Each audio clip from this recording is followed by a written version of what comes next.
Hello and welcome to our January 21st Outreach and Network Guild meeting. Um, as always, we'll start by taking a moment to ground and center the land. So I invite you to find a comfortable seat as we let go of the day thus far, and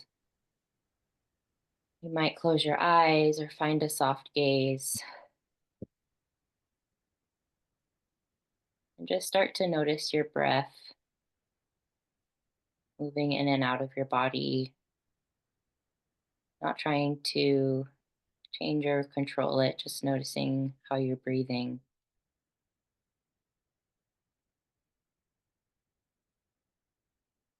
And notice the weight of your body on the seat beneath you and the feeling of gravity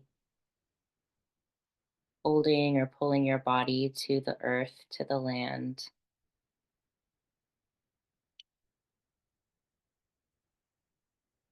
And as you breathe, notice any places of tension or holding in your body that might be ready to be released.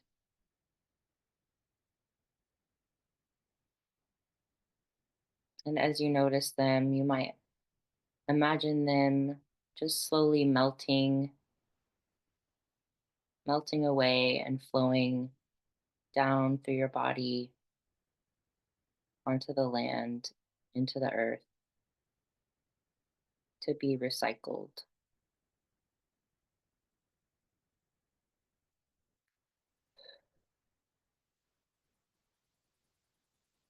offering whatever is ready to be released as gift to the earth, something to nourish the earth, to be composted, recognizing that we always have this connection to the land, this relationship where the land is always holding us and can hold whatever it is that we are not able to hold or no longer wish to hold.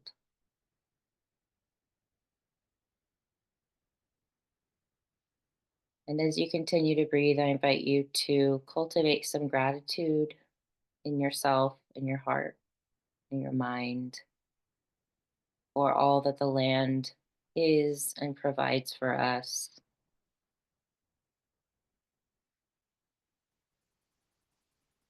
and for all of the people and beings who have stewarded the land for time immemorial, including our Indigenous relatives. May we hold the intention to also be good stewards of the land, to learn from our Indigenous relatives how to move more towards right relationship in all the ways that we're able to.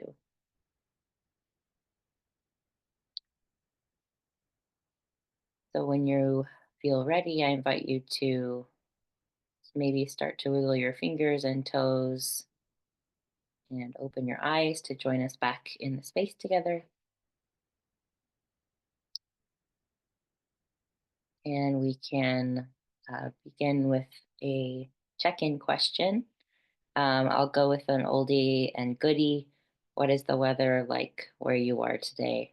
Interpret that how you may. And the circle as I see it is Ben, Roland, and then me. Over to you, Ben. The weather here is sunny and cool, and we're having our first period below freezing. It's probably above freezing now. It's just been dipping below, and the sunlight is a very welcome addition. Um, I was slowly getting worn down by the constant gray, and I am feeling, more energy with the light. So that's good. Pass over to Roland. I live in the same place, so it is sunny and cool here also. Over to Ronnie. Probably pretty much the same. It's also sunny and just above freezing here. So it's a very similar weather. Um, and it's been beautiful as the snow is melting and Everything was canceled today. School was canceled, work was canceled. Everybody's like, no, we don't do this weather.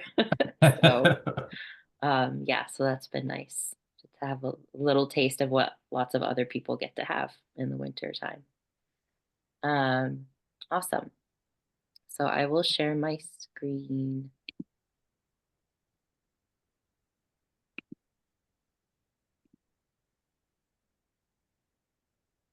And so our action item from last meeting was to draft the outreach proposal for the charrette, which I did do. So I'm gonna check that off. And I don't think I linked it here, but I do have the Google Doc open. So I wanted um, to go over that proposal today, just to get more input and more ideas about how it can all happen, in preparation for the charrette this weekend. Yeah. Is there anything else, any other possible agenda topics that people would like to add? Over to you, Ben. No, I think that's perfect. Roland. If we have time, talking about Facebook and Instagram and what they are currently representing in terms of the planet's ecology, social media ecology, and potentially leaving. So I'd like to put that on the agenda if there's time to talk about it. I don't think there's anything particularly urgent. It's not like we will have a huge impact by ourselves on them, but for ourselves, yeah. So I think that's really the only other thing that I'd like to talk about. Over to Ronnie. Okay, sounds good. All right, so I will switch us over to the Google Doc, which I think has loaded. I just thought of one other thing for the charrette. Um, uh, uh, have we planned, or would it be worthwhile talking about? Do we want to do any kind of social media announcement, or any other types of reminders, or not? We might not, and that's fine. Okay, I added that to list. Okay, Google Docs, you can do it. All right, share screen.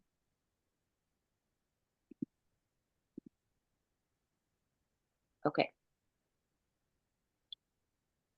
So has anybody had a chance to read through this, or do you want me to just go through it? I read through it quickly, but I think, yeah, let's go through it. Okay.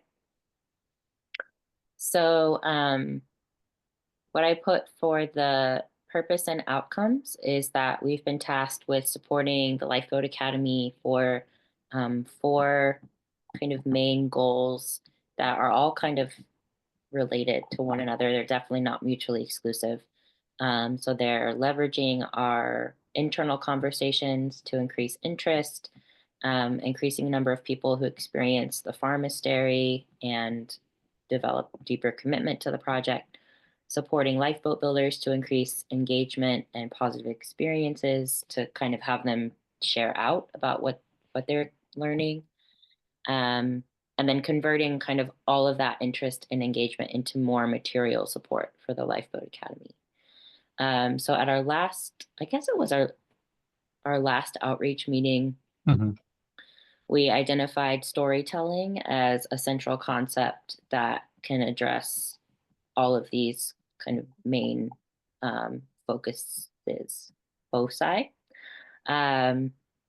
And so this proposal is to begin collecting stories from participants in all of our different offerings about the experiences they have, and then doing so in a way where those experiences can be shared via social media, on the website, in the newsletter, basically all of the different channels that we have.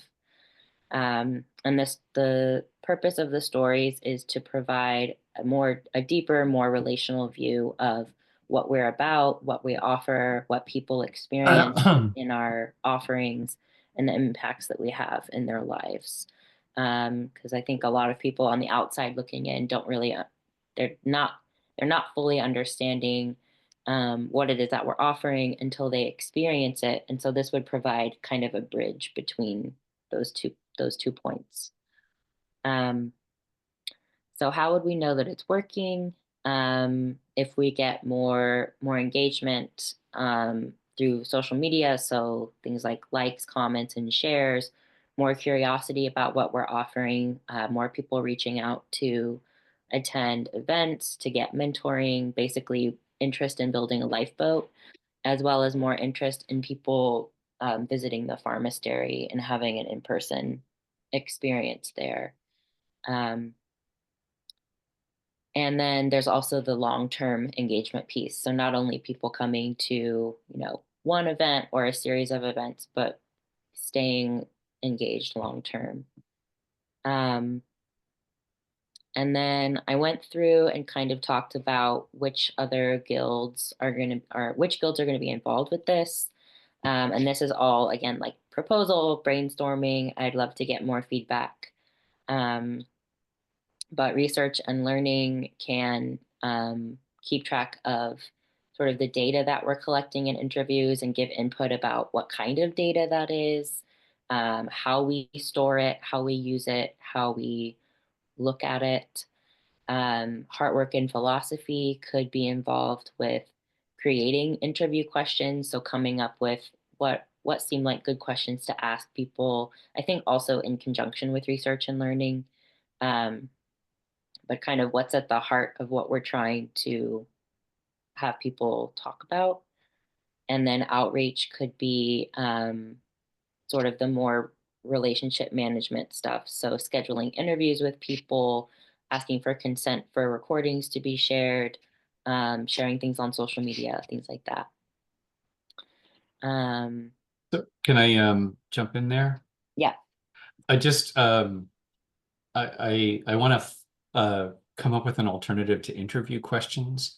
Okay. Just because I think that's, well, actually, I guess there's two things, because up a little bit about the impact. There's Mm-hmm. also kind of the concerns. Oh, yeah. And one of the concerns I have, not in a specific way, but it's like a design criteria, Mm-hmm. is we need to make the sharing seamless, right? So that it kind of feels like it or grows out organically of what lifeboat builders are doing, not like it's an add-on. Mm-hmm. In part just because of efficiency of, we don't have capacity to schedule interviews, unless I just think that would be one of the first things that would fall to the bottom of the list. And Mm-hmm. it would make it feel more complicated than it is. So one of the things to track is how much sharing do lifeboat builders do of their stories. And then one of the and I think you're right, Heartwork can have a role in figuring out maybe some of the places where that works. And it is something like an interview. It's sort of, I don't know what's an alternative to interview question, sort of like a process trigger or something like that, where um, I think that's actually going to be, actually, let me take that back. I think that the, hmm, that's a good, I have a question, is which guild, is there a guild that takes a lead in that, figuring out the how the information gets captured? Yeah, I'm going to stop there. Yeah, I likewise, I thought it was just me. I'm not quite sure what the interview, what is that actually referring to? And in reading what came before, I'm not sure what that's linking to, or if it's a new thing. Well, and that, yeah, so I think it's carrying on down to maybe we need to hold off until we get to what's actually proposed in terms Okay. of actions. Yeah, so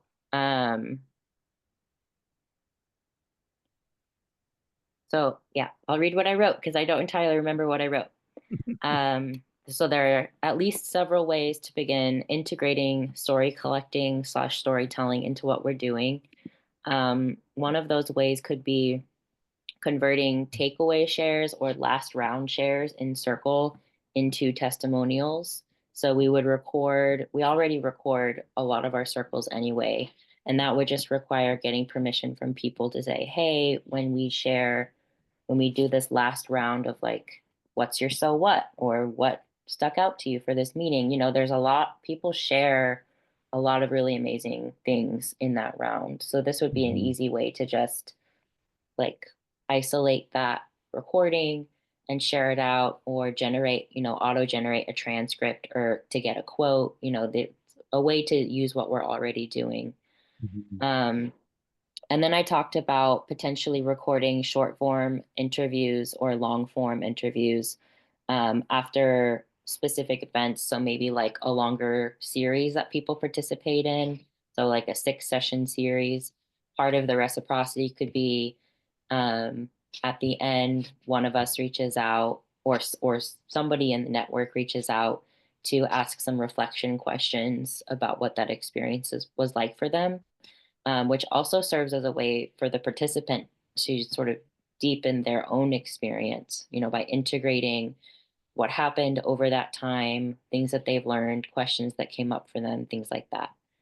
Um, and I had my storytelling interview with Kath a couple weeks ago, and I told her that we wanted to be doing more storytelling in Lifeboat, and she was really excited about it. And she wants to meet with me to talk more about how she might be able to be part of that process and kind of think through how we could integrate asking people questions in a way that's not kind of like an overloaded thing for Mhm. us.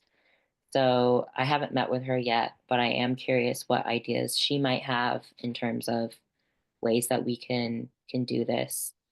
Um, I do think that because what she said was um, the way that she could possibly help is by coming up with questions, because sometimes when you're in the thing, it's hard to know what questions might be most useful for other people to hear about. Mhm. But since she's more removed from it, she might have her own curiosities about what we're doing that other people might share, if that makes sense.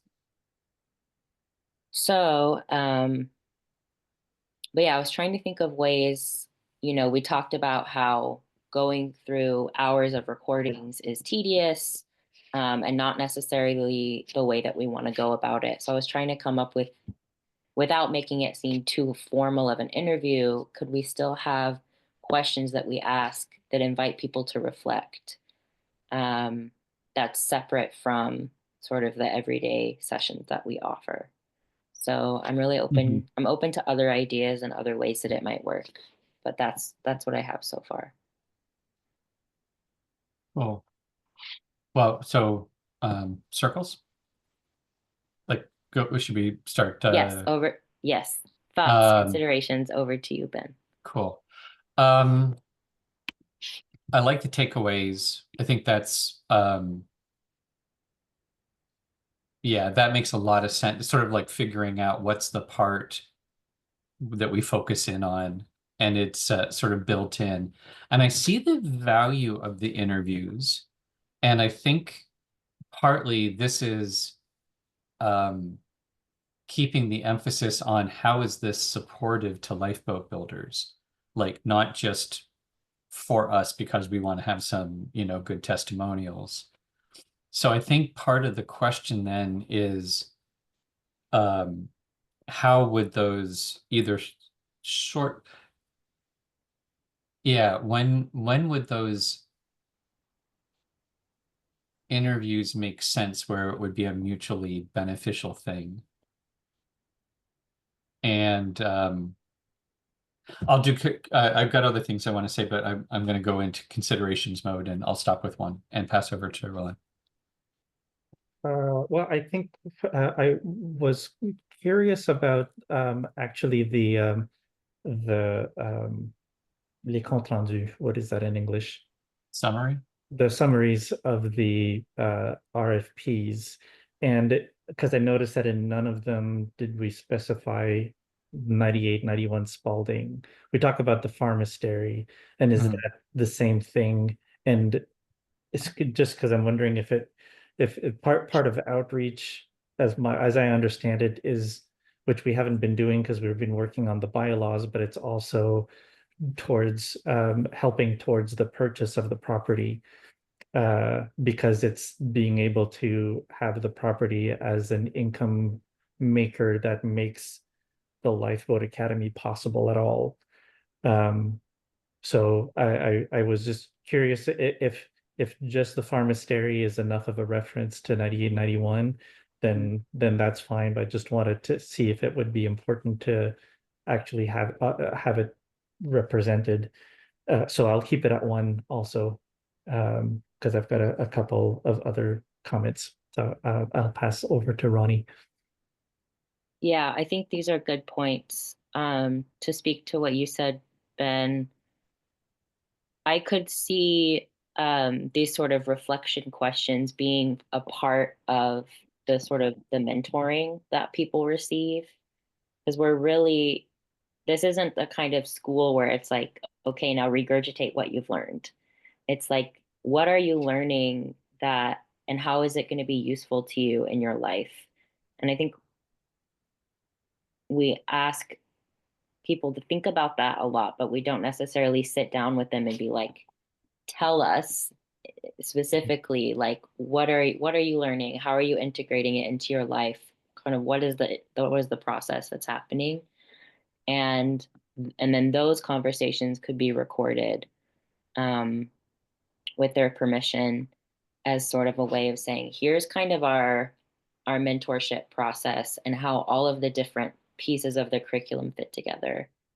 And then for the pharmastery and the purchase of the farm, when I say pharmastery, I'm thinking of the property. Like, I'm thinking of that the whole ecosystem that is the farm, the pharmastery, the the commons, as well as the land. Um, so yeah, I think Mhm. that's a good point. And I think, like one of the things I want to do is record my story of my experience staying on the farm as a form of reciprocity, for the time that I spent there. And there have been so many people who've stayed there, a lot of woofers, and I don't think to me, that doesn't seem like a lot to ask for. To ask for people to kind of sit down with somebody and answer some questions to reflect on their time. I think that is a really beautiful gift that people can offer back to the farm, um, and again, as a way to integrate for themselves what they learned and what was useful for them about the experience. Um, that's all I'll say for now. Over to Ben. Mm.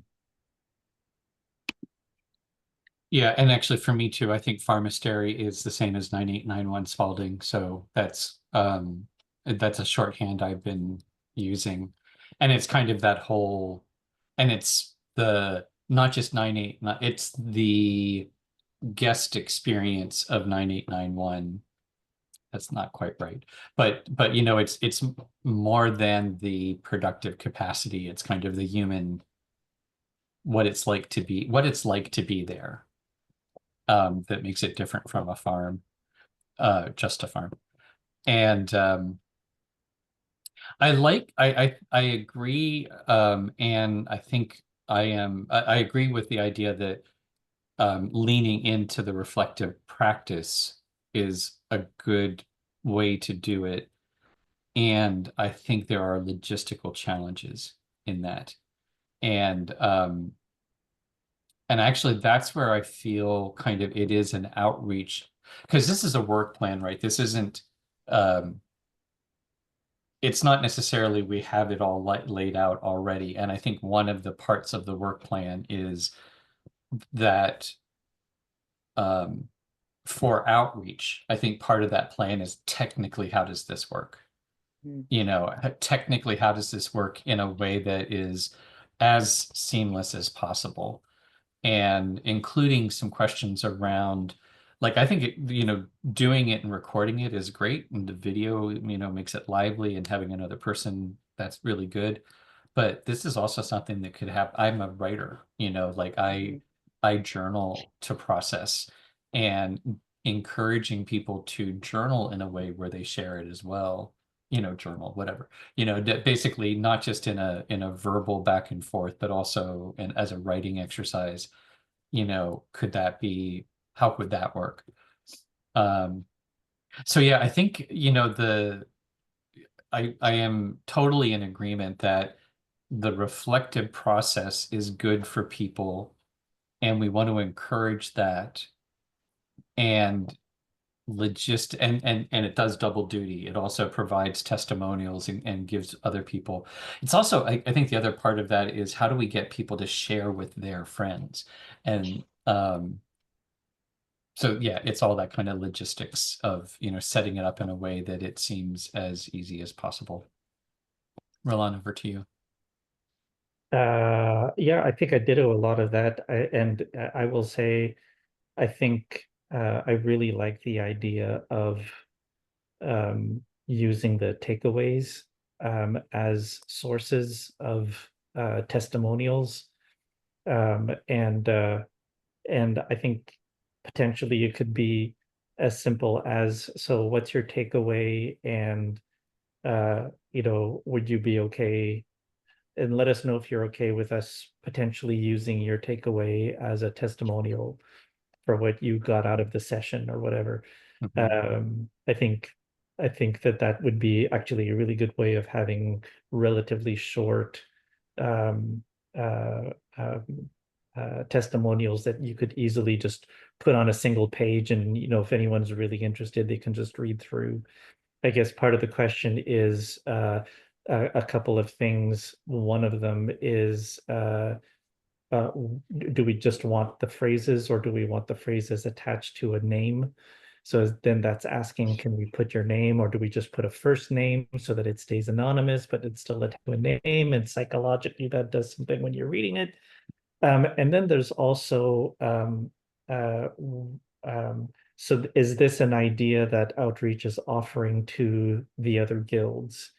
Because I think we've listed the sessions, like the curiosity and stuff, not curiosity, but the 6 conversations and such were under hard work. So is this a suggestion to, that is Outreach asking hard work to include this in the sessions that get created? And I'm still trying to lean into the guilds and who's responsible for what, as a way of uh, so 2 things there too, as a way to distribute the work, but without um without discouraging. Like, I think it's great, Ronnie, that you're in touch with Kath and that you're following up on a possibility there, instead of doing what would probably feel pretty artificial, of like, oh, that's not my field, you should talk to so and so. So how to be able to maintain that sort of fluidity and creativity, and at the same time let those who are affected, potentially affected by it, like the guilds that would be responsible for this or that or the other thing, know what's going on. which is the coordination meeting, I suppose. So those are the things that are through my head, and I was really trying to just stick to one thing, and I think I've popcorned to a whole bunch of different things. So my apologies, and I hope I don't detract the circle because of it. Over to you, Ronnie. It's okay. Well, I think at least for the sharing of the takeaway rounds, this could be something that is kind of just woven into facilitation for any and all events. So letting people know this is our takeaway round, asking how whatever that question is, however you want to frame that round, and then saying, we're doing a new experiment where we are recording these rounds with people's permission to share as testimonials, which is a really big help to us. Is there anybody who doesn't want theirs shared or something like that? And then just every single time we have a circle, we just do that. And then we know that we have X number of testimonials recorded that we can go back and pull from. And then we'll have a lot. If we do that, I mean, for every event, we'll have quite a number of testimonials. I I would hope, I would think.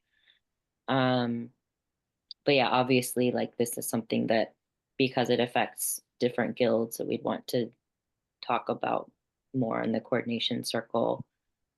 I'm trying to think of what else I was gonna respond. Um, when you asked the question, how do we get people to share with their friends? I immediately thought of like a little social media template, like a Canva template that's like, here's what I experienced at the Lifeboat Academy. And it's like a little picture of them or something, and then some text. I don't know. That's one way, one idea of how to share a written testimonial. So it's not like we have to completely invent something, but it's like we have this little template, and then we can share their testimonial on social media, and they can also share their testimonial. And so we could kind of quickly provide them with something like, hey, you could share this and let people know what you're up to, instead of people feeling like they have to make something from scratch. Um, and then in terms of other kinds of like the interviewing and stuff, I'm actually thinking about, um, I want to look at kind of the entire sort of arc of what we're offering to lifeboat builders in terms of like the book report and the events and the mentoring, and just kind of look at the whole curriculum and how everything is structured and see how we could weave in these more focused reflection opportunities. Um, like there have been times that I've had mentoring with Ben where I feel like had we recorded it, it would have been really useful to share out, ways that I've been applying lifeboat tools and skills in my life. So it wouldn't actually be that different from people just have going through their reflections during mentoring, but actually being clear that um, we're asking these certain questions and we're recording them so that we have them documented and we can share them. Maybe that's something that you and I, Ben, could do together, is kind of look at how this would also be helpful for me, I think, just as a mentor generally, to kind of think about ways that I support people to reflect on their experiences and think critically about what's working for them, what's not working for them. Um, yeah, I'm curious what y'all think about that. Over to you, Ben. Yeah, I think, well, and I'm liking the direction it's taking, and I think it is sort of so in response to Roland's thing about the guilds, that's why the section above on here says who else is affected by this proposal and how are they affected, to loop them in. And I think Ronnie is that's how I think really the only way. Well, I'm doing a little bit of a friendly amendment on what Ronnie was suggesting, which is we often do a takeaways round. we always record our meetings unless there's a reason not to. All we really need for the guilds to do, and I'm assuming that Outreach would take on somebody that what we'd have to be clear about is who goes into the recording and selects the ones that are shared, which seems like an Outreach thing. And then it's really a question of making sure that the guilds have the language to say, like, here's how to introduce that we might share these as testimonials. But we do these takeaway rounds anyhow. So it's kind of, they're built into most things. And if it doesn't make sense to do a takeaway round in something, don't do a takeaway round, just so that I agree that we'll have plenty of, if we make that a regular process, we'll have plenty to work with. And that makes me think of, and I agree, I also like the idea of, and this is for research and learning, where are the structured reflection spots? Where do they make the most sense? And then it's really just, then thinking a little bit about how to record it and share it. But and that's not an Outreach job, I don't think. It's not Outreach's job to figure out where those mentoring reflection things happen. But when research and learning is thinking about it, be mindful of the fact that that also gives us information. And it makes me think of a third thing, which is the possibility of a new kind of group event, which is a shared reflection.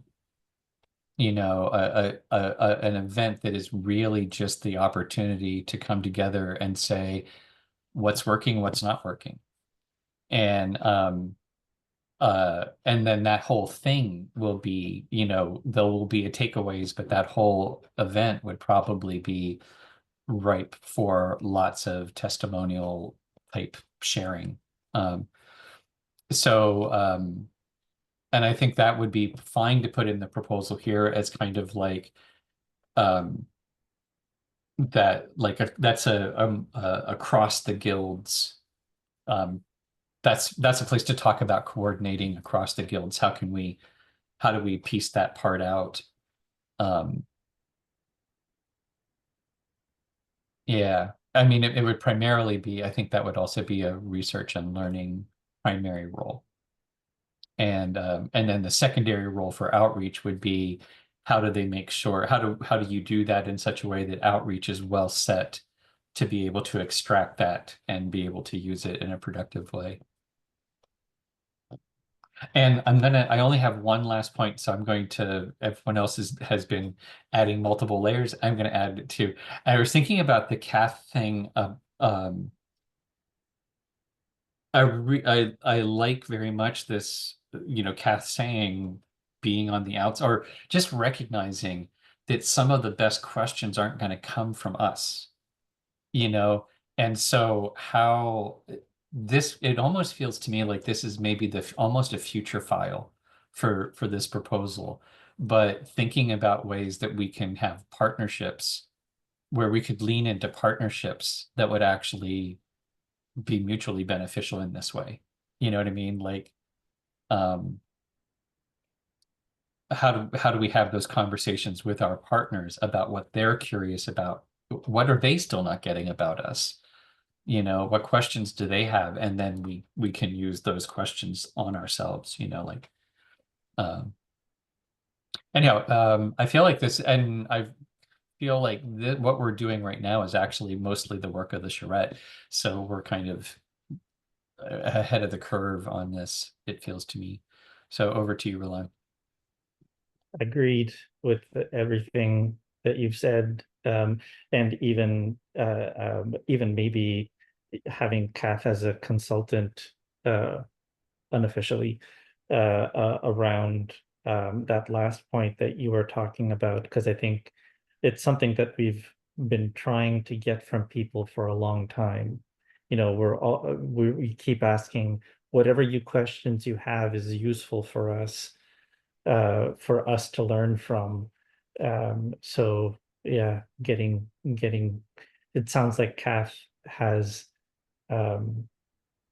experience in and knowledge in how to ask these kinds of questions. So I would be curious to know what if she has anything to suggest or to offer in that area. And I have nothing to add. Over to Ronnie. I like this all very much. Um, I really like the idea of a shared reflection space, and that kind of makes me think of what the group mentoring space was when we were talking about that, like what that was supposed to be for. And but in but if you have it in a circle, it's like it's a storytelling space. Like a shared reflection space is a storytelling space. And so I'm curious about what ideas Kath might have for questions for that space that we might not necessarily think of. Because when I did my interview with her, she asked pretty much six main questions.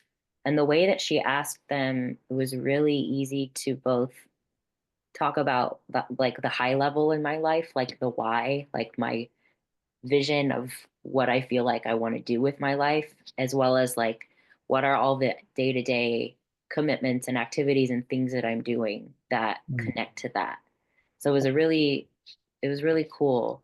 And I think it'd be really, I would love to be in a space like that where everybody gets a chance to answer those kinds of questions and just really learn about each other in a deeper way.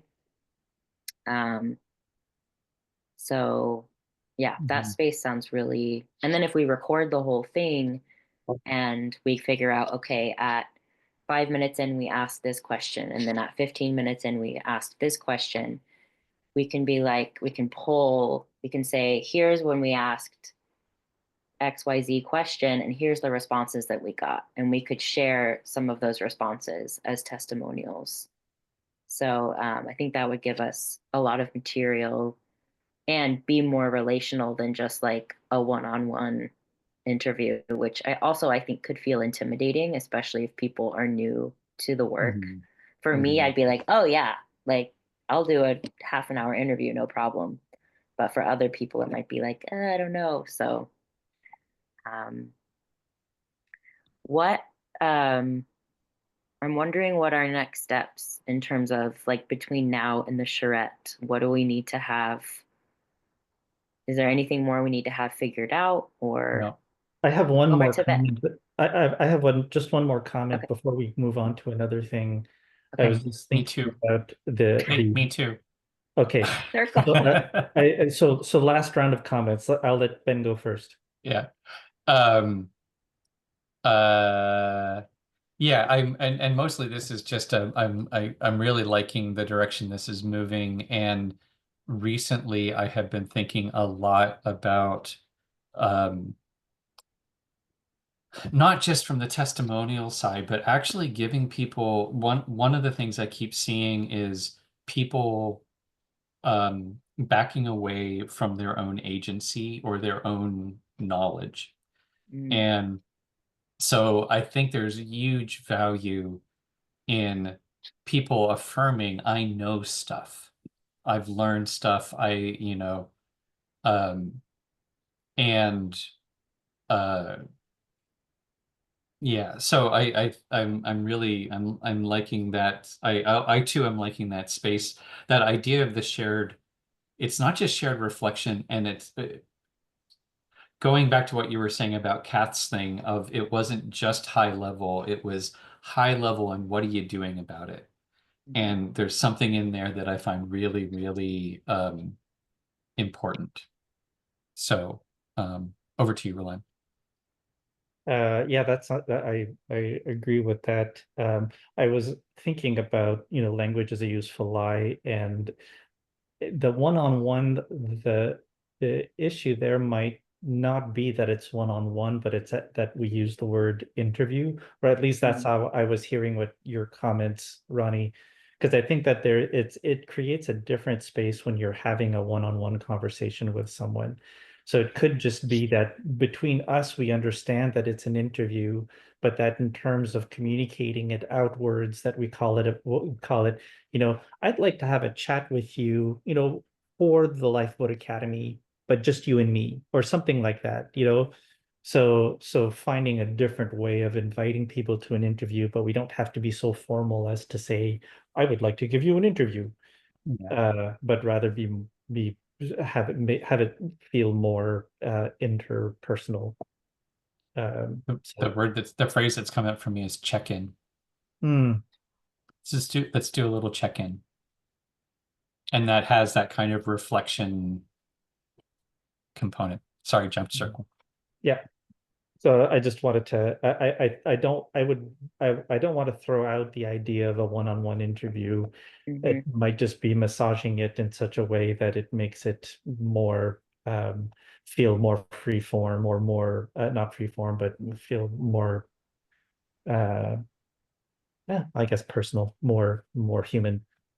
So over to, so I think I'm satisfied for last comments, and I could go on to another, onto the next thing. Over to you, Ronnie. Cool. I can go through after, not right now, obviously, but before the weekend, and just kind of integrate some of the considerations more, what we've decided to do into the action plan, just so that it's cleaned up a little bit. Yeah, I think this all sounds great, and seems doable, and also like it will bring a lot to us and to other people. So, yeah, awesome. Okay, so I will switch screens back to the agenda.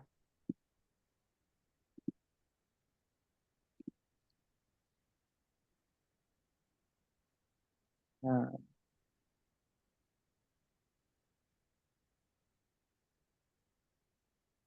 just add that action item.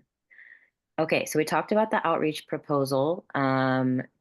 Do we want to talk about social media next, or do we want to talk about charrette outreach via social media next? Any strong feelings? Well, since I suggested both, I would be okay with moving the social media over to our next meeting, just in the interest of time. And I would suggest just quickly talking about the charrette outreach, since it's coming up. So that would be my suggestion for today. Oh, I guess, Ben, what do you think? I'm good with that. I'm not sure. I often misjudge. I feel like the Facebook, Instagram statement or question, I feel like it's a simple one, and that's often like famous last words. Yeah. So I will actually I will learn from experience, and I will say, yes, I like your idea. Let's push that off until the next agenda. Let's table that. Yeah. Even though I'm sure it will be simple and not take much time.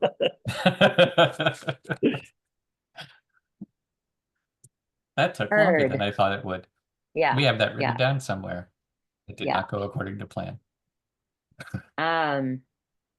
Okay, so charrette outreach. So far, the outreach we've done is talking to people about the charrette and inviting them that way.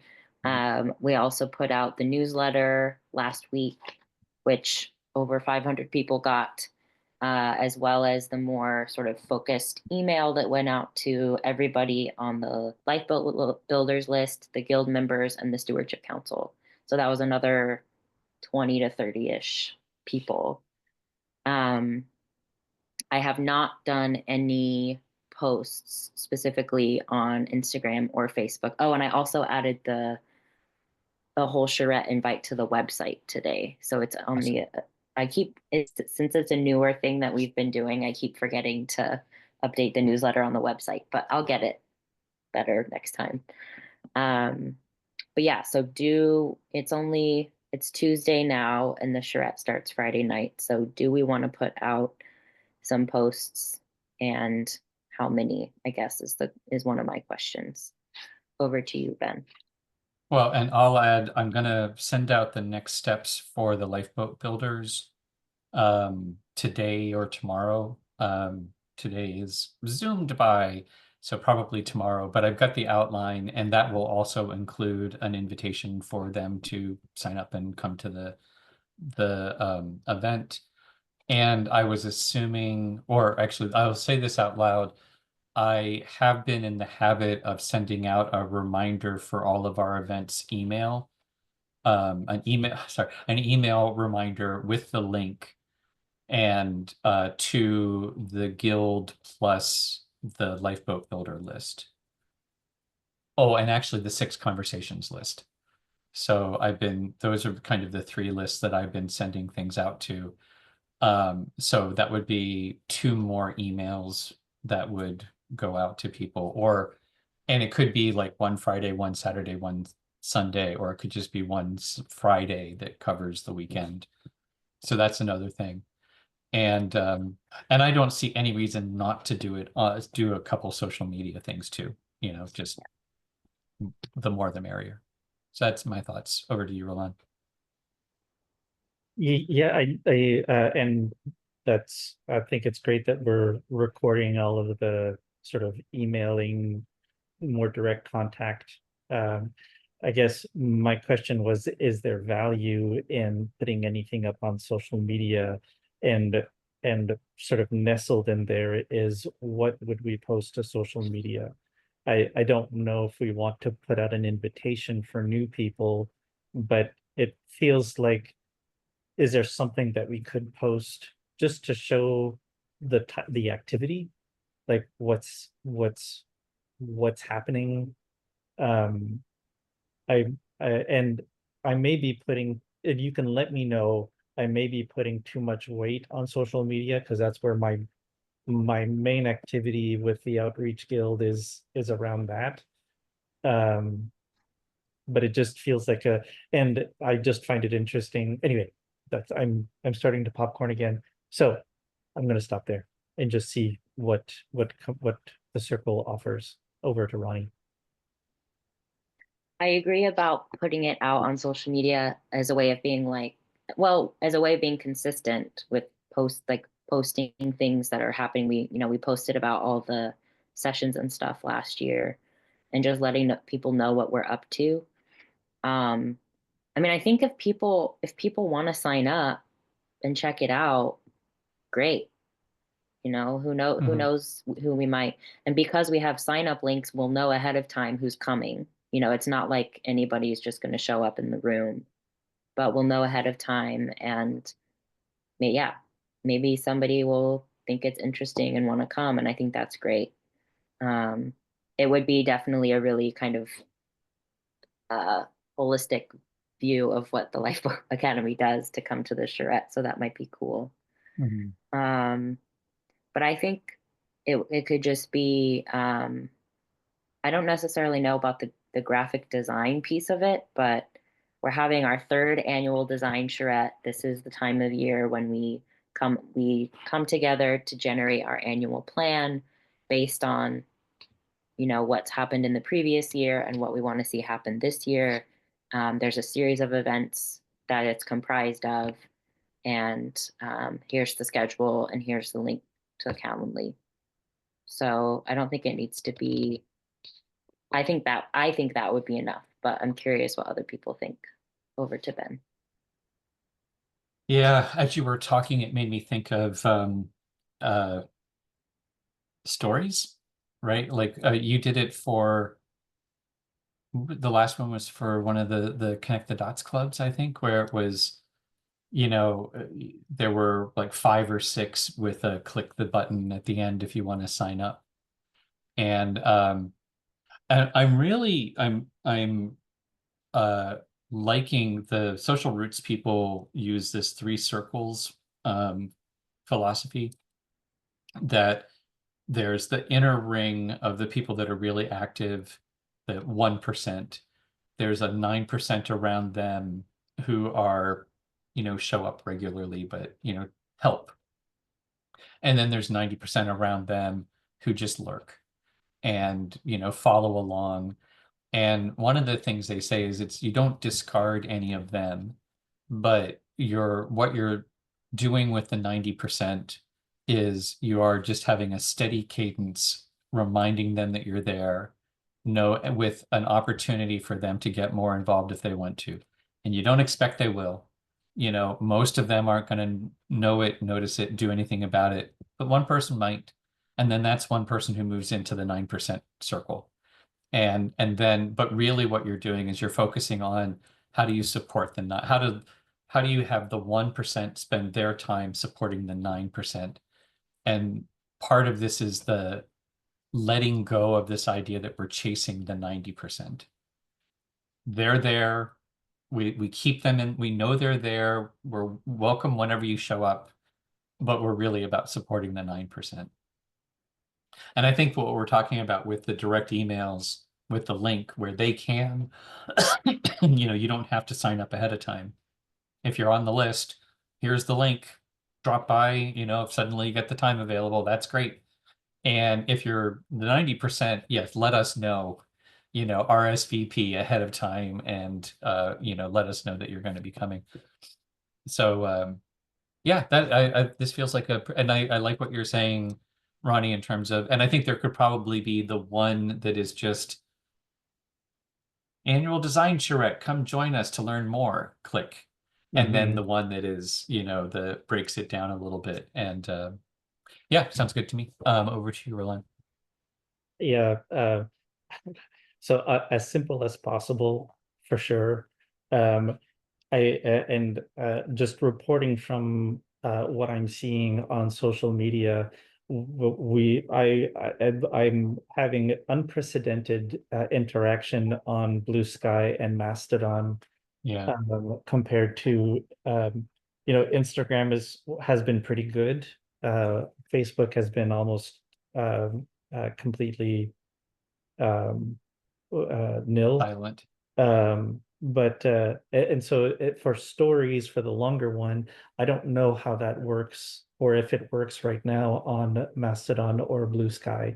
So having something that's really simple that can just be posted, unless I said that I don't know. So if Ronnie, if you know if either one of them supports something like stories, but having something relatively simple to post there. And yeah, so I'm thinking less and less of Facebook and Instagram, in part because I'm even wondering if we want to continue with them, and more towards Blue Sky and Mastodon, because of the level of interaction and what would be suitable for the different platforms at this point. So, and I think actually, so simple as possible, and I'm laughing at myself because I'm going to say something that makes it more complicated than possible. But we use the word design charrette, and would it be useful to have what's a charrette? Because it's not a word that people commonly use or understand. But we do, because we've been using it for several years now. So over to Ronnie.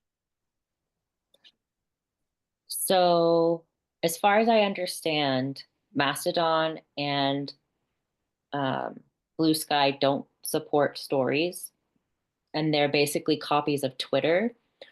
So, right, you have the shorter word count per post. But what you can do, at least I know for certain on Blue Sky, is you draft your post, and then underneath it you can immediately add replies. So what people do is they draft their original thing, and then they continue having a conversation underneath the original post, so people can read through and learn more about what they're talking about, which I think is really cool, because people have the option of seeing, okay, here's the general invite, click the link to learn more. They keep reading. And then also people, can quote your post and add their own conversation, and then that all gets linked in the thread. So I think instead of doing a story, that could be a way to, you could put the definition of the charrette, and you could talk about, we use sociocracy and we use circle process, and here are the links to the different days. There's a lot that you could do with it. And it would still be relatively simple as people are reading through. And I agree about Facebook and Instagram. I think what I'm noticing is it seems like a lot of the sort of systems thinking people are on Blue Sky and Mastodon, and they're not interested in the Meta platforms anymore. But there are still certain communities who are, especially on Instagram, who are still really using Instagram for certain things. But I don't think for our purposes it would be as beneficial at this point. I'm not saying don't do stories. I think we still have over 200 followers on Instagram, so it's worth doing stories. Um, but yeah, that's my take on those things. Um, Roland, do you feel up to drafting the social media posts, or do you want help with that? Does that feel doable for this week? Well, hmm, I guess it depends on how what I draft, how what you do with what I draft. I find it seems to be less work for somebody else to do it because often when I draft things, it gets rewritten. So it feels like it might be more direct if somebody else. I can do it. I can try, but it feels like more work. Okay. I could do the stories post and then like a general invite one and then run it by y'all before. Would would it be okay if I draft them and then everybody else weighs in and then Roland, would you be up for posting them to go Oh yeah, out? yep, I Okay. can do that. Okay, great. Can I just wanted to say two things.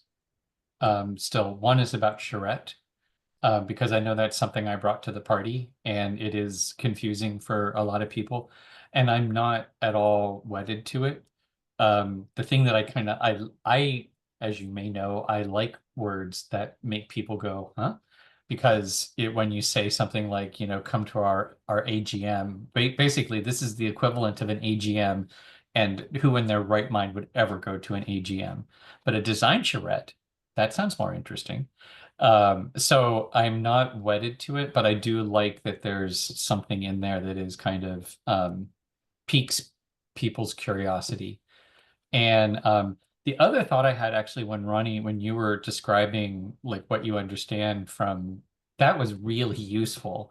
And we should offer something like like how to use how do we use social media? And just some of the tips and tricks about what we're learning about Blue Sky and Actually, Roland, what you were saying, like the hit rate on Mastodon and Blue Sky compared to Facebook is remarkable. And it's the same stuff, it's the same memes that go on here and there, and we get a whole bunch of likes and shares and people following us And there, advice. and not on Facebook. So anyhow, I just it's kind of like I'm putting a placeholder. This might be one of those peer-to-peer sharing opportunities, because I think this is a question I have lots of questions about what should I be doing on Blue Sky, and and it's the tips and tricks things like the reply thing. Brilliant. I wanted to, like, if there was, anyhow, I'm going on and on. It's really useful, and I want to share this with more people. I'm done. Is it over to me? I guess so. Yeah. Yeah. Yeah, the blue sky thing is really interesting. The in the replies, and it reminds me of the classic structure of a news article is that you put the most important thing at the top, and then as information becomes less and less crucial, you put the least crucial information at the bottom of the article, Yeah. which is the reverse of most other types of writing. So sort of organizing the replies from the most important thing for somebody to know to the second most important, and downwards. Because and it kind of makes sense, like especially that kind of medium, people are used to thinking of like reading relatively quickly. So the likelihood that they'll read the things at the beginning are greater, and that the more replies there are and the deeper they have to go into it, the less likely that they'll continue. So I like that. And also I just wanted to say, I've been wondering why our hit rate on Facebook and Instagram is lower, because, and especially in light of Catherine Hayhoe has been talking about exactly the same thing, how Meta uses its algorithms and shifts things, and its most recent shift in how the algorithms work have cut her hit rate by almost a half overnight. So, platforms like Blue Sky and Mastodon, as far as I know, don't engage in that kind of manipulation, and it may explain a little bit why we haven't been getting the reaction or the interaction that we've been looking for from Meta, but we have been finding it elsewhere. Just wanted to add that. Over to Ronnie. Cool. Well, this all sounds good. And this round of social media posts can be an experiment of, yeah, what are some tips and tricks that we can use to post and see what kind of responses we get. So I'm looking forward to that. And I think tomorrow I have a lot of time to work on that. So hopefully we could get them out by tomorrow night or Thursday at the latest. Yeah. Anything? Last thoughts for the good of the cause. Over to Ben. No, I feel good. Once again, productive use of time. So yeah, feeling good about it. Over to you, Roland.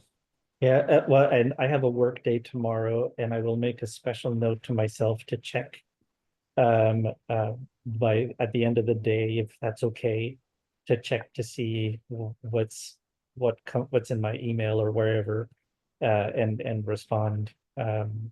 So I will make sure to do that. Over to you, Ronnie. Awesome. Sounds good. Take care, everyone, and I'll see you on Friday for our opening circle. Fantastic. Have a good week till then. Bye-bye.